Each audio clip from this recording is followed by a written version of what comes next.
Tapi Umar radhiyallahu anhu pernah di zaman khilafahnya beliau itu keliling-keliling kota Madinah cari, ya setiap malam sebelum tidur cari apakah masih ada masyarakat yang butuh bantuan atau tidak, gitu kan? Setiap malam. Dan ini terbentuk karena Nabi SAW yang mengajarkan kepada dia untuk berbuat adil. Dan Umar menyebutkan statement bahwasanya dia termotivasi untuk ya tidak berlaku zalim atau malah berlaku adil dengan masyarakatnya karena adanya hadis Nabi SAW yang mengatakan 7 golongan yang Allah naungin pada hari kiamat. Tidak naungan kecuali yang pertama adalah pemimpin yang adil. Jadi Umar di sini mencari poin itu. Bagaimana dia adil? Nah, salah satu cirinya adalah beliau tidak pernah tidur malam hari letakkan kepalanya di ranjang kecuali beliau sudah pastikan, gitu kan, tidak ada lagi masyarakatnya yang butuh dengan beliau. Keliling dulu kota Madinah, masih ada nggak yang sedih, yang nangis, yang butuh, yang segala. Satu hari pernah 3 hari Umar sakit, tidak bisa keluar dari kota Madinah, tidak bisa keliling malam hari gitu. Habis sholat isya beliau keliling. Dan cirinya beliau selalu jalan sendiri dan bawa cambuk, gitu kan. Cambuknya itu untuk mencambuk orang-orang yang begadang tanpa sebab. Itu Umar lakukan tuh.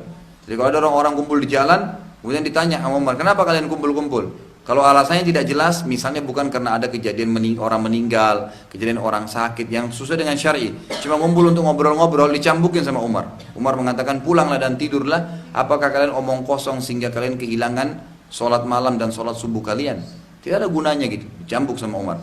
Nah, Umar juga keliling cari siapa kira-kira orang yang butuh bantuannya. Setelah 3 hari sakit, hari keempat Umar keluar dan beliau lihat di kejauhan kota Madinah ada api unggun. Lalu beliau dekati, ternyata ada seorang ibu yang sedang menangis. Dan di sebelahnya ada anaknya 3 orang, yang 2 nangis, yang 1 tidur. Dan di sebelah anak ini ada panci yang sedang dipakai masak. Umar bertanya, wahai amatullah, wahai hambanya Allah, apa yang kau lakukan?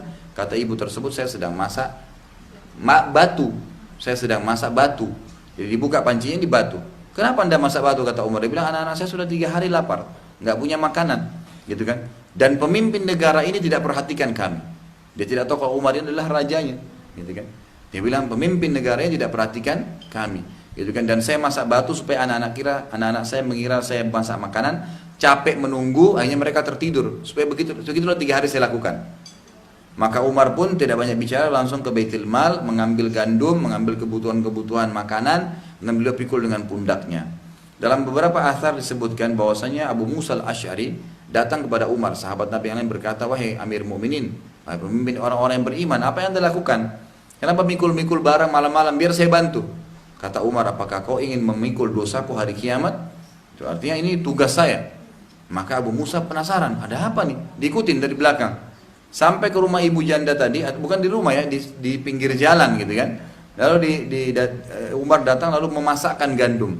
Membuatkan makanan, sudah masak, semua Umar masak sendiri dengan tangannya. Abu Musa diam. Lalu disuruh bangunin anak-anak tadi yang lapar, disuapin semua sudah kenyang, ibu ini dimakan makanan, kasih makanan sampai kenyang, dikasih sisa berapa karung gandum tadi itu dikasih dibekal buat kamu.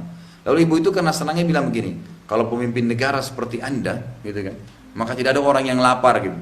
Umar senyum saja. Abu Musa langsung dekatin, mengatakan, wahai ibu, apa kau tahu siapa tadi yang buatin kamu makanan? Dia bilang, saya tidak tahu, orang ini baik sekali. Kata Abu Musa, itulah Amir Mu'minin, itu Umar bin Khattab yang terkenal. Ibu ini langsung datang mengatakan, maafin saya memang pendatang dari luar Madinah, ya kan? Jadi selama 3 hari ini saya tinggal di Madinah, tapi tidak ada karena dia di pinggir kota Madinah dan malam hari, gitu kan? Dia tidak, orang tidak tahu keberadaannya, dan memang Umar lagi sakit, maka dia anggap tidak ada yang bantu gitu loh, tidak ada yang bantu dia. Maka dia bilang, saya memang pendatang. Lalu Umar mengatakan, saya sakit selama 3 hari, saya tidak tahu. Tapi seperti itulah bagaimana terbentuk karakter-karakter ini.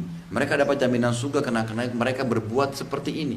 Mereka peduli dengan kehidupan. Jadi kehidupan dunianya berisi dengan hal-hal yang bermanfaat, yang sifatnya untuk dipanen di akhirat.